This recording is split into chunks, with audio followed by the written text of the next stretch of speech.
let's move to the deep dive. So we're going to go through some of the plays we watched in certain games. And if you listened last week, Jonty went through Western and Eastern, gave a bit more of a deeper analysis of what made these players' games good, possibly bad, but like just, the positives and negatives to take away from it. So do you want to start?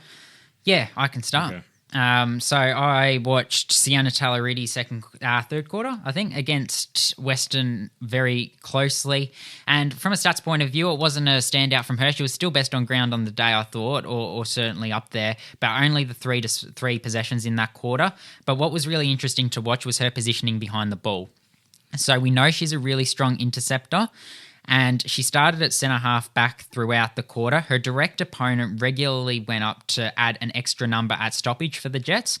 What that allowed was Sienna Tallariti to be an extra number behind the ball and allowed her to peel off when she needed to and take intercept marks. In that quarter, it wasn't as prominent, but certainly in some other quarters it was. I thought in the second quarter it was particularly strong.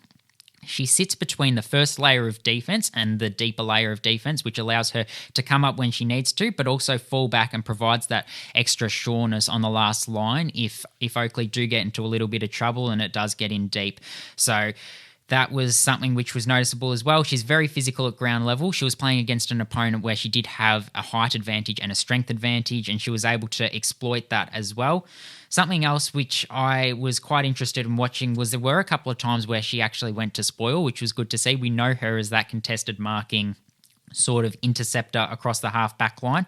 But when the ball wasn't there to be intercept marked, or it was a lower percentage for her to mark because it could have resulted in a Western mark, she just laid a fist into it. And on one of those occasions, she actually was able to spoil it to her advantage, run onto it, and then provide that bounce off half back. Her penetrating kick, really important, as Oakley did look to get territory at Port Melbourne. And the other thing as well was she covered the corridor really well. So that made it very difficult when Western did look to go in and looked to come with a little bit of dangerous territory, looked to come through the middle. She was always there. If not taking an intercept mark, then certainly applying pressure. So I thought throughout the day she applied pressure, she took some intercept marks, and most importantly, made good decisions about where she positioned herself behind the footy.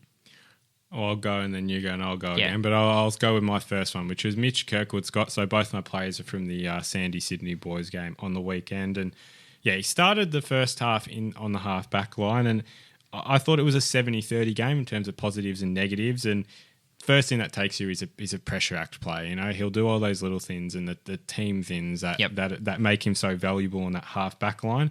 Loves to generate those first couple steps to break away and get out of a contest. The only thing that let him down at times, he doesn't look ahead sometimes, and it does kind of break down his ball movement when he'll get tackled and he doesn't know what's around him, and that was probably what let him down.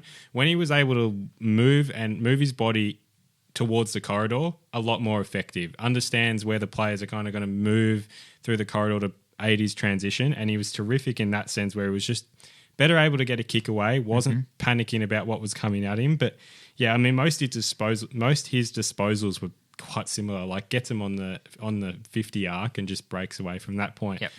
Took a few kick-ins, but terrific kick-ins. That's something you should notice, but pinpoint accuracy into the middle and they're away. And that's something you need at his size, that kicking efficiency. But did it really, really well. And then when he moved to half forward, probably less prominent as the game went on. I mean, Sandy had a good third quarter, but their fourth quarter they were killed by the Swans. That's the truth. But yeah, he's just so prominent with his ability to move into the corridor. He loves that area to exploit, and with his running capacity, he gets space, and he was able to provide a bit of a lead up option. But I thought his best work was off half back. It's probably just that ability now for him to know how to analyze what's ahead of him on the outside rather than just look at, he's good on the inside, and the ability to turn inside. Just that extra step ahead of the game would help him because he knows how to get his hands on the footy, generate that drive. But yeah, 70-30 game from him in the end, and yeah, it was definitely one of Sandy's best. Kane Hurst is the one that I watched on Sunday, and I do concede I did watch this on stream, so that did prohibit my ability to watch some of the things he was doing off the ball.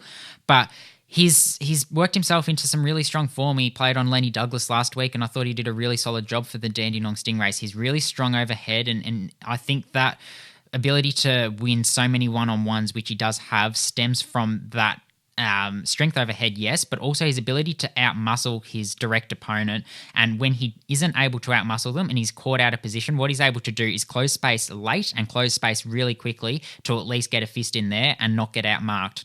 Now, admittedly, there were a couple of times on the day where he was outmarked. I think he has played better games, but I still would have put him in the best 6 or 7 for Dandenong, because he is so crucial in that back line, and he seems to be caught one-on-one regularly because he is playing on such strong opponents. He's given really tough assignments by the coaching staff, and he always rises to it. And yeah, that ability to lock down is really, really eye-catching.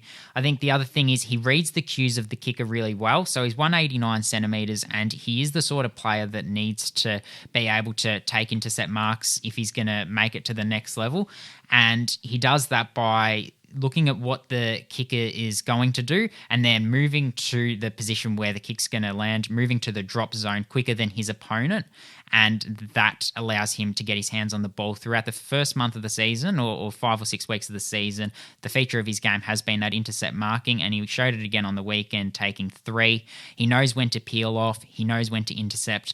And by the same token, he knows when he has to stay on his man because his man's in a dangerous spot. So that decision-making was really, really impressive from him on the day, I thought. And then the other thing was his ability to provide some bounce and drive off half-back. That's probably the next thing that he needs to add to his game. We know how strong he has been when he is trying to win a one-on-one contest, but if he's going to go to that next level, you think he's, with the way the modern game is going, you think he's going to have that offensive ability to his game, and he did provide that at times on Sunday. No doubt that's something he'll look to continue to enhance in his game. He's certainly got the speed to match his opponent when it's going back to goal, so can he do it when he's running off the half-back line and setting up play? I think that's something which he has shown sporadically that he can do. He'll look to show it a bit more consistently, and no doubt he'll be given the opportunity to do so as the season wears on. Sam Buck, my second player, finished with 5 goals, was definitely Sandy's best on ground, and he's one I sort of caught an eye last year in the preseason, but didn't end up playing a game as a bottom major for the Dragons. But he's in it, and in terms of an underrated player that could go under the radar as the game, the games kind of continue in this middle of the year. But yeah, 5 goals. He's a terrific leader. Sorry, as in leading presence. He's got great leading patterns, and that was the main part of his game that got him goals. But it was also his contested ability above his head. Knows how to take a really strong grab, and that's where his first goal came from. An early criticism was his general decision making in loose play. His kicking was probably a little off, and probably just doesn't size up the rest of the 50 as well as he should when he was, pushed up a lot higher. That's where he struggled a little bit, where he's sort of out of his comfort zone in that sense. But he is so physically imposing inside 50, and he's not massive in terms of, key forward type. He's that good, probably 190, that knows how to get his hands above everyone else. And if not, he's pushing his defender to keep a hold of him, and it wins him. And he won him a few free kicks in the end. But yeah, there was one goal, just great read out of the pack that went up, and that general forward craft, knowing when your moment is and knowing when to take that risk to go up for it. But yeah, his defensive application as well, further up the ground, was something that probably could have been better, and that's something that will better his game if he does improve on that. But overall, a really strong game from him. Just 5 goals where every goal was earned really well, and just put himself in great positions to kick 5 goals. But